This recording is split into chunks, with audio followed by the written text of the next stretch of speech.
پوچھا ہے کہ مرزائی اور غیر مسلم سے علاج کرایا جا سکتا ہے۔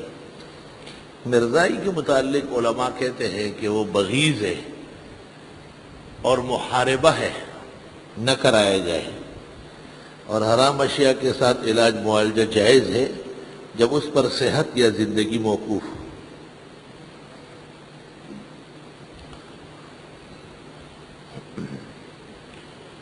جوناگڑی نے لکھا ہے کہ عورتوں کا اعتکاف بھی مسجد میں ہے، گھروں میں اعتکاف غلط ہے، اور یہ والا بخاری کا دیا ہے۔ اس زمانے میں تو خواتین آتی تھی، خود بخاری میں ہے کہ بعد میں منع کر دی گئی تھی۔ جوناگڑی جو ہے دشمن خدا اور رسول ہے، جو اسلام کے خلاف معدے کا علاج ہے۔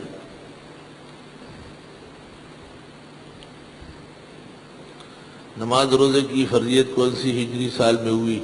دونوں کی فرضیت مدنی زندگی میں ہوئی یا مدنی زندگی میں ہوئی یا مکی زندگی؟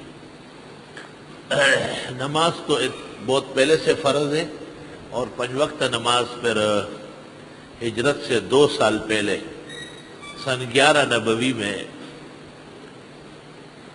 5 نمازیں موجودہ شکل میں فرض ہو گئی، اور روزہ سن 2 ہجری میں بدر کے فوراً بعد فرض ہوا ہے۔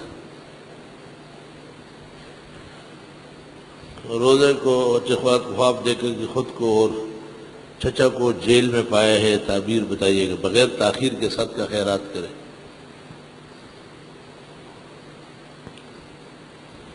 صاحب ہدایہ نے جدائے میں حدیث ذکر کی ہے، تخریج حدیث میں اکثر مقامات پر لم اجد کہا۔ اکثر غیر مقلدین پہ اعتراض کرتے ہیں کہ ان کی ذکر کردہ حدیث ثابت نہیں۔ پہلی بات تو یہ ہے کہ پتہ نہیں کہ آپ نے لم اجد کس کا دیکھا ہے، کیونکہ ہدایہ پر درایا ہے حافظ ابن حجر کا، اور اس کی عادت ہے احادیث ہدایہ سے لا علمی ظاہر کرتا ہے۔ تو احادیث ہدایہ کے لیے تو نصب الرایہ ہے جمال ذیلئی کی، اور وہ اصل کتاب ہے۔ ماردینی رحمت اللہ علیہ نے احادیث ہدایہ جمع کیے، مخارج بتائے، اور ابو زکریا منبجی نے اللباب فی الجمع بین السنت والکتاب میں ہدایہ کی تمام احادیث کے ماخذ بتائے۔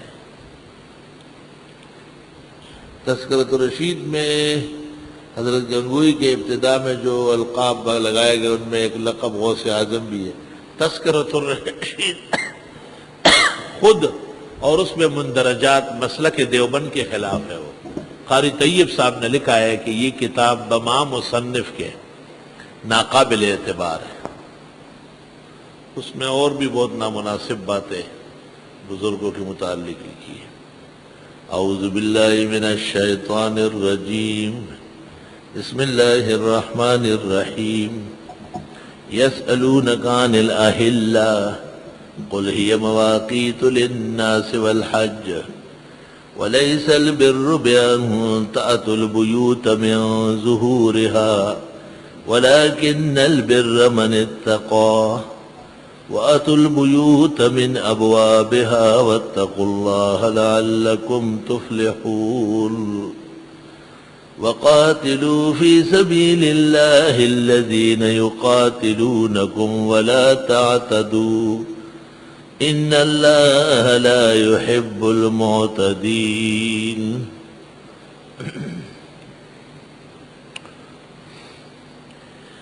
سورۃ بقرہ میں مسائل ثمانیہ کا بیان ہے۔ ابتدائی 100 آیات توحید پر مشتمل ہے بما تفصیلات کے، اور 76 آیات میں رسالت کا بیان ہے بما رد شبہات کے۔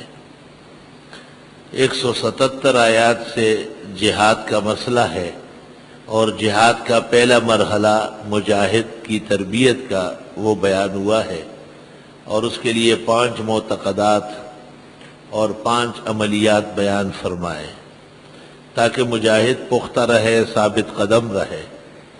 ملک کے نظم و نسق چلانے کے لیے 4 قاعدے ذکر فرمائے۔ کتب علیکم القصاص فی القتلی، مقتولوں کا بدلہ قاتل سے لینا ضروری ہے۔ اور کتب علیکم اذا حضر احدکم الموت ان ترک خیرا الوصیہ، مال باقاعدہ شرعیہ تقسیم ہونا چاہیے۔ اور کتب علیکم الصیام، روزہ فرض ہے، تحمل شدائد اور مصائب ضروری ہے تاکہ بوقت تکلیف اور پریشانی کے منزل مقصود سے پیچھے نہ ہٹے۔ اور وَلَا تَأْكُلُوا أَمْوَالَكُمْ بَيْنَكُمْ بِالْبَاطِلِ وَتُدْلُوا بِهَا إِلَى الْحُكَّامِ، آپس میں ایک دوسرے کا مال ناحق طریقوں سے مت ہتھیاؤ، اور تم مال حاکموں تک پہنچاتے ہو، اس طرح ناحق مال خوری کا مرض ہو جائے گا۔ اس آیت میں حاکموں کو کنووں کے ساتھ تشبیہ دی ہے کہ حاکمان زمانہ افسران ایسا سمجھو جیسے پانی کے کنویں،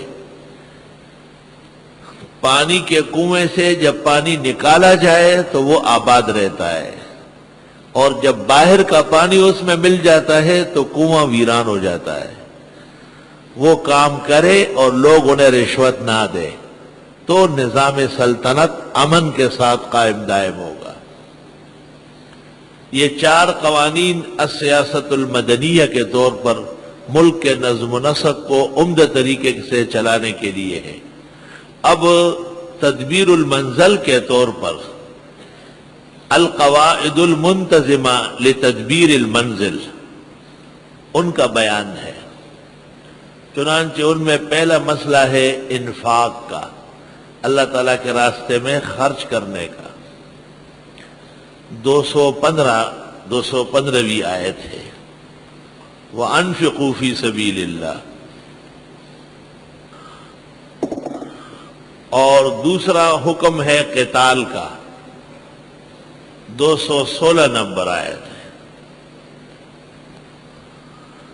اور تیسرا مسئلہ ہے قتال فی اشہر الحرم، آیت نمبر 217۔ چوتھا حکم ہے النہی عن الخمر والمیسر، شراب اور جوئے سے منع کرنا۔ النہی عن الخمر والمیسر،